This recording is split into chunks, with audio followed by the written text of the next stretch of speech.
मैं प्रतिदिन text book पे टेस्ट मारता था और जो भी क्वेश्चन नहीं बनते थे उनके लिए एक अलग कॉपी था मेरा, उसमें उसको लिखता था मैं और उसको ही रिवाइज करता था। उससे बहुत इम्प्रूवमेंट देखने को मिला। जीडी 2023 में मैंने एग्ज़ाम क्वालिफाई किया था और बिहार एक्साइज पुलिस में मैंने क्वालिफाई किया था, उसमें फिजिकल में। नया बच्चा अगर है तो उसको मैं सलाह देना चाहता हूँ कि सबसे पहले वो साइंस के लिए कोई अच्छा बुक एनसीईआरटी पकड़े या फिर एसके झा सर हैं, उनका बुक आता है, वो बुक बहुत हेल्पफुल है। खैर नया वाला बुक है, इससे पहले 3rd एडिशन का बुक था, वो भी बहुत हेल्पफुल था। इसमें कुछ जो भी एग्ज़ाम 2020 में 22 में 21 में हुए हैं वो सब का क्वेश्चन इसमें मैंने आदित्य रंजन सर है के हैं और एक आदित्य सर है जो कि बिनर इंस्टीट्यूट पे हैं, उनसे मेरा बहुत बेनिफिट हुआ था।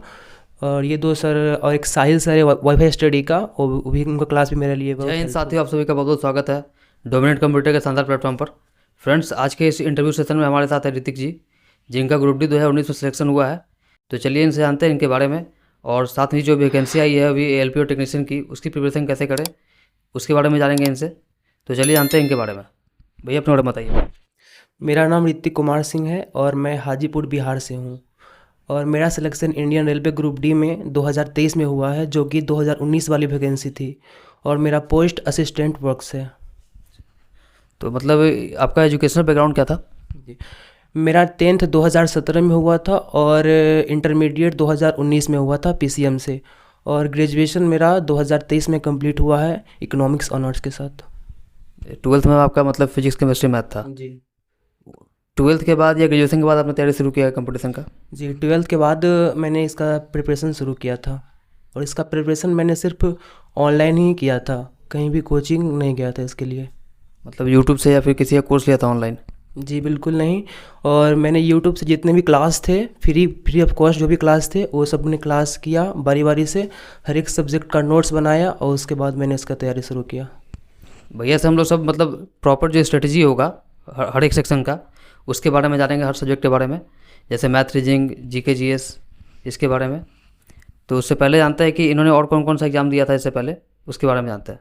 मतलब आपका तैयारी रेलवे के लिए ही था कि इससे पहले आपने किसी और भी एग्जाम का तैयारी, जैसे एसएससी, रेलवे, बैंक, मतलब और भी किसी में था या सिर्फ रेलवे का ही था? जी, सबसे पहले 2019 में मैं पटना पढ़ने गया था, जो कि एयरफोर्स के एग्ज़ाम के लिए था, और वो ट्वेल्थ बेस पे था, तो उसमें फिज़िक्स था और 12th का मैथ था, जो कि इस कंपटीशन लेवल का मैथ से बिल्कुल अलग होता है। तो उसमें मैंने तैयारी किया था, क्योंकि उसमें मेडिकल कुछ अनफिट होने के कारण उसमें मेरा सिलेक्शन नहीं हो पाया। तो उस वजह से मैंने घर पर ही इसका क्लास यूट्यूब से किया और इसका तैयारी शुरू कर दिया था मैंने। तो मतलब एयरफोर्स की तैयारी के लिए आप पटना गए थे? जी। तो पटना में कोई कोचिंग पकड़ा था आपने क्या? जी, इंस्टीट्यूट था वहाँ मैंने उसका क्लास किया था एयरफोर्स के लिए। फिर लेकिन रेलवे के लिए कोई तैयारी, मतलब कोई कोचिंग नहीं लिया था? जी नहीं, यूट्यूब से ही सर का वीडियो देखते थे, अलग अलग प्रकार के बहुत सारे सर थे और उनका वीडियो हर एक सब्जेक्ट का देखते थे और नोट्स करके उसी को रिवाइज़ करके, और जो भी एग्ज़ाम हुआ है रेलवे में उसका मैंने यूथ पब्लिकेशन का किताब लिया था, वही किताब को मैंने 2-3 बार अच्छा से पढ़ा और बस एग्ज़ाम हो गया मेरा क्लियर। तो ये यूथ पब्लिकेशन का मतलब ये क्वेश्चन बैंक है या फिर हर एक सेक्शन का अलग अलग आता है? मैसेजिंग, जीके, जी सबका आता है? जी, क्वेश्चन बैंक है, जो भी प्रीवियस एग्ज़ाम में पूछा गया है इसका, वो क्वेश्चन बैंक था उसका। तो मतलब रेलवे का तैयारी था और एयरफोर्स की तैयारी के लिए भैया पटना गए थे, तो उसमें नहीं हो पाया, तो फिर रेलवे में इनका फर्स्ट अटेम्प्ट में ही हुआ है आपका यहाँ? जी, फर्स्ट अटेम्प्ट था मेरा ये। इससे पहले 18 वाला आपने नहीं डाला था? नहीं। तो फर्स्ट अटेम्प्ट में ही इनका क्लियर हो गया। और भैया की अभी एज कितनी है उनसे जानते हैं, कितनी एज? मेरा एज जुलाई में ही 22 साल हो जाएगा। अभी सिर्फ 22 साल की उम्र में ये गवर्नमेंट जॉब ले चुका है। तो इससे पहले आपका और भी कोई एग्जाम निकला था क्या? जी, एसएससी जीडी 2023 में मैंने एग्ज़ाम क्वालिफाई किया था और बिहार एक्साइज पुलिस में मैंने क्वालिफाई किया था, उसमें फिजिकल मेरा रह गया था। मतलब 2 एग्ज़ाम आपने क्रैक किया है इससे पहले। तो जैसे हम प्रॉपर स्ट्रेटजी जानेंगे इनसे हर एक सेक्शन के बारे में, तो मैथ क्या बताइए कि मैथ की तैयारी कैसे किया आपने? मैथ में पहले मैंने सिलेबस देखा, मैथ का सिलेबस क्या है, और उसके बाद मैंने हर एक चैप्टर को मैंने देखा और उसका यूट्यूब पर सर्च किया, है ना। उसका बेसिक से जो भी था 10-8 क्लास लिखता था मैंने, और लिख के उसको रिवाइज़ करके, और फिर यूथ का पब्लिकेशन बुक था उससे मैंने क्वेश्चन बनाता था, और यूट्यूब से भी क्वेश्चन को देखता था मैं डेली मैथ का। तो यूट्यूब पे कुछ चैनल बता दिए मैथ के लिए? यूट्यूब पे मैंने आदित्य रंजन सर है के हैं और एक आदित्य सर है जो कि बिनर इंस्टीट्यूट पे हैं, उनसे मेरा बहुत बेनिफिट हुआ था। और ये दो सर और एक साहिल सर है वाईफाई स्टडी का, वो भी उनका क्लास भी मेरे लिए बहुत हेल्पफुल था। तो मैथ के लिए आपको बताया भैया ने 3 टीचर्स के बारे में, जो कि यूट्यूब पर फ्री अवेलेबल है उनका कोर्स। और उसके बाद रीजनिंग के बारे में जानते हैं, उनका उसका तैयारी कैसे हुआ? रीजनिंग भी मैंने यूट्यूब से ही किया, और जो बुक था उससे, बस उसके लिए कोई ज़्यादा कोई क्लास नहीं करना पड़ा, बस रीजनिंग के लिए मेरा प्रैक्टिस था अच्छा। मतलब रीजनिंग जो विशेषकर हुआ प्रैक्टिस से हुआ है। और जीके जीएस? जीके जीएस मैं डेली गौरव सर का क्लास देखता था करेंट अफेयर का, और उससे मेरा जीके और करंट अफेयर लगभग ठीक ठाक हो गया था। और उसके बाद मैंने हर एक सेक्शन को देखा था, हिस्ट्री, ज्योग्राफी, इकोनॉमिक्स, पॉलिटी, जो भी वो होता है उसका वन लाइनर, वो मैंने देखा था बस।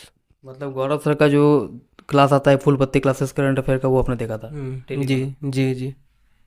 और वो तो करंट अफेयर का हो गया। और ऐसे जीके जीएस के लिए मतलब कोई बुक फॉलो किया था क्या आपने? जीके के लिए मेरा ये हो गया, और साइंस के लिए भी मैंने यूथ पब्लिकेशन का ही लिया था। और साइंस जो कि मैंने फिजिक्स से बहुत अच्छा से पढ़ा था एयरफोर्स के लिए, तो उसके बाद मेरा सिर्फ बायोलॉजी और केमिस्ट्री बचा था, तो उसको मैंने यूथ से ही क्लियर किया था, और मेरा बस सही स्कोर रहा इसमें साइंस में। मतलब विशेषकर जो भैया ने बुक फॉलो किया वो यूथ पब्लिकेशन का ही बुक था। और मैथ हो चाहे रीजनिंग हो या फिर जीके जीएस या साइंस हो, सारा का तैयारी वहीं से हुआ है और यूट्यूब से इन्होंने किया है। जीके जीएस और साइंस के लिए मतलब ये साइंस का जो बहुत मेजर पार्ट इसमें आता है रेलवे में, ग्रुप डी हो या फिर किसी भी एग्जाम में हो रेलवे का, तो उसका मतलब एक प्रॉपर स्ट्रेटजी बताइए कि जो भी वैकेंसी टेक्नीशियन या एलपी की आई है, इसमें भी बहुत मेजर सेक्शन आएगा साइंस का, तो उसका तैयारी कैसे करे लोग?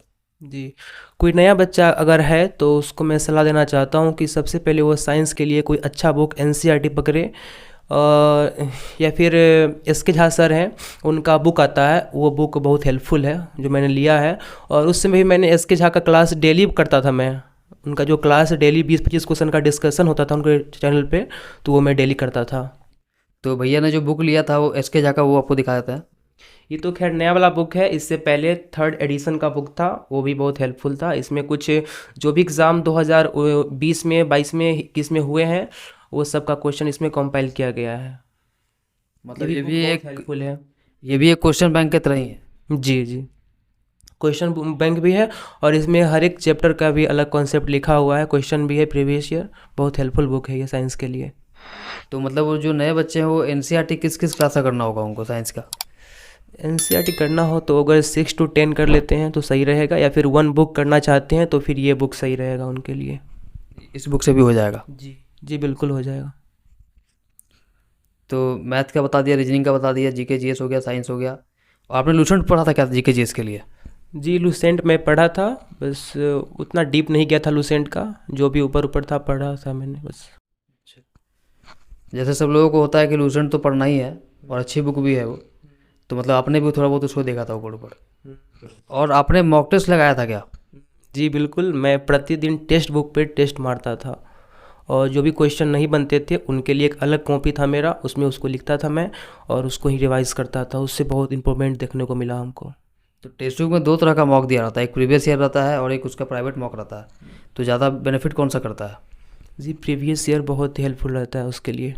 मेरा प्रीवियस ईयर ख़त्म हो गया था, तो उसके बाद फिर मैंने नया जो भी था नया टेस्ट वाला, वो फिर शुरू कर दिया मैंने। तो जैसा कि भैया ने टेक्स्ट बुक का मॉक लिया था, तो आप भी अगर चाहें तो टेक्स्ट बुक का मॉक ले सकते हैं। और नीचे जो डिस्क्रिप्शन में कोड दिया गया है या लिंक दिया गया है पास खरीदने का, आप उसको बाई कीजिएगा, तो आपको अप टू 20% उसमें आपको डिस्काउंट मिलेगा। और रूटीन के बारे में बताइए कि रूटीन बना के पढ़ते थे या फिर आप जब समय मिला तो वैसे पढ़ लेते थे? जी, मेरा रूटीन नहीं था कोई पढ़ने का, मैं बस सुबह उठता था, बस पढ़ाई पे लग गया, और जब कोई काम आ गया तब काम कर लेते थे, फिर पढ़ाई शुरू कर देते थे, बस यही रूटीन था मेरा। कभी जीवन में तैयारी के समय ऐसा कुछ समय आया कि जिसमें आपको लगे कि अब छोड़ देना चाहिए, नहीं होगा मेरा? ऐसा बहुत लोगों के साथ होता है जो लगातार 4-5 साल से तैयारी कर रहे हैं, उनका नहीं हो रहा। आपका तो खैर जल्दी हो गया, 22 साल की उम्र में ही हो गया, लेकिन ऐसा कभी लगा हो तैयारी के समय में? जी, मेरे लिए सप्ताह में एक ऐसा दिन होता था जो लगता था कि कोई मॉक में स्कोर कम आ गया, या फिर क्वेश्चन नहीं बनता, ज़्यादा क्वेश्चन नहीं बनता था, तो लगता था कि कैसे एग्ज़ाम क्वालिफाई होगा, नहीं होगा, नहीं होगा तो फिर बाद में क्या होगा, ये सब थोड़ा आता था बस। लेकिन बस मैंने सोचा था कि बस करना है तो है, तो करना है इसको। बहुत से लोग होते हैं जो मॉक तो लगाते लेकिन उसका एनालाइज नहीं करता, तो एनालाइज ना करने से एग्जाम निकलेगा या कोई मॉक का फ़ायदा रहा फिर? जी नहीं रहा। जो क्वेश्चन आपसे नहीं बना उसको आपने फिर दोबारा नहीं देखा तो आगे भी टेस्ट में अगर आएगा तो आपसे वो क्वेश्चन वो नहीं बनेगा, 100% नहीं बनेगा। और उसको आपने अगर देख लिया सही ढंग से तो आगे आगे क्वेश्चन आएगा वो, तो आपसे बन जाएगा क्वेश्चन वो। और इसके आगे आप भी और भी कोई एग्ज़ाम की तैयारी कर रहे हैं क्या अभी? जी बिल्कुल। आगे एनटीपीसी आने वाली है वैकेंसी, तो मैं उसके लिए प्रिपेयर कर रहा हूँ। और बिहार एसएससी और बिहार दरोगा, ये सब एग्ज़ाम के लिए मैं तैयारी कर रहा हूँ। सरकारी नौकरी की तरफ रुझान कहाँ से आया आपके अंदर? जी, हमारे परिवार में किसी को भी सरकारी जॉब नहीं है। और मैं देखता था अगल-बगल भैया लोग हैं, उनका जॉब हुआ है, तो उनके प्रति उनसे इंस्पायर होकर मैं सरकारी जॉब का तैयारी शुरू किया था। ऐसा बहुत लोगों को लगता है, या बहुत सारा यूट्यूब पे भी टीचर लोग बताते हैं कि मतलब बिना कोचिंग का या बिना किसी का ऑनलाइन कोर्स का कुछ हो ही नहीं पाएगा। तो ये सही है क्या कि खुद से भी तैयारी सेल्फ स्टडी से हो सकता है क्रैक एग्जाम? जब आदमी डेडिकेट रहता है तब यूट्यूब से हो जाता है। नहीं तो यूट्यूब पे अगर हम क्लास देख रहे हैं और दोस्त का मैसेज आ गया व्हाट्सएप पे या फिर इंस्टाग्राम फेसबुक, हाँ, और ये बात है कि आपको इंस्टाग्राम फेसबुक और अन्य सोशल मीडिया प्लेटफॉर्म से, रील्स से दूर रहना पड़ेगा, तब ये पॉसिबल है मोबाइल से करना, नहीं तो फिर नहीं हो पाएगा मोबाइल से। बात है कि उसमें भी वो भी आपको ऑनलाइन देखना है, और ऑनलाइन आपका नोटिफिकेशन आएगा तो वो गड़बड़ हो सकता है। तो आज आपने देखा ऋतिक जी को, जो 2019 ग्रुप डी में मैंने इन्होंने क्रैक किया है, और उससे पहले भी इन्होंने 2023 में एसएससी जीडी और बिहार एक्साइज का एग्ज़ाम क्रैक किया था। तो आशा करता हूँ कि आपको इनसे बहुत कुछ सीखने को मिला होगा, और जो स्ट्रेटेजी इन्होंने फॉलो किया था आप भी उसे फॉलो कर सकते हैं। धन्यवाद।